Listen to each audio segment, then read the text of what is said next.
ప్రపంచంలో ఏ ఆలయానికి వెళ్ళినా దేవుడు విగ్రహం కనిపిస్తుంది, కాని కోట్లాది మంది వచ్చే మేడారంలో మాత్రం విగ్రహం ఉండదు. ఎందుకో తెలుసా?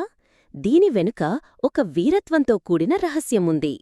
13వ శతాబ్దంలో కాకతీయ సైన్యంతో వీరోచితంగా పోరాడిన సమ్మక్క తల్లి యుద్ధంలో తీవ్రంగా గాయపడి చిలకల గుట్టువైపు వెళ్ళిపోయింది. తల్లిని వెతుకుతూ వెళ్లిన భక్తులకు అక్కడ ఒక చెట్టు కింద కేవలం ఒక కుంకుమ భరణి మాత్రమే కనిపించింది. ఆ భరణినే సమ్మక్క తల్లి స్వరూపంగా భావించి నేటికీ పూజిస్తున్నారు.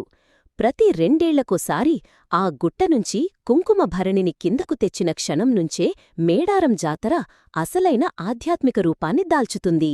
ఆ సమయంలో మేడారమంతా ఒక అద్భుతమైన దైవశక్తితో నిండిపోతుంది.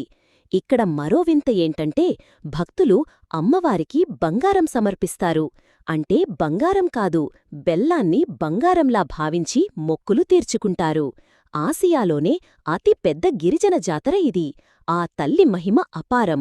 మీకు నమ్మకముంటే ఈ కుంభమేళాను ఒక్కసారి దర్శించి ఆ పుణ్యాన్ని పొందండి.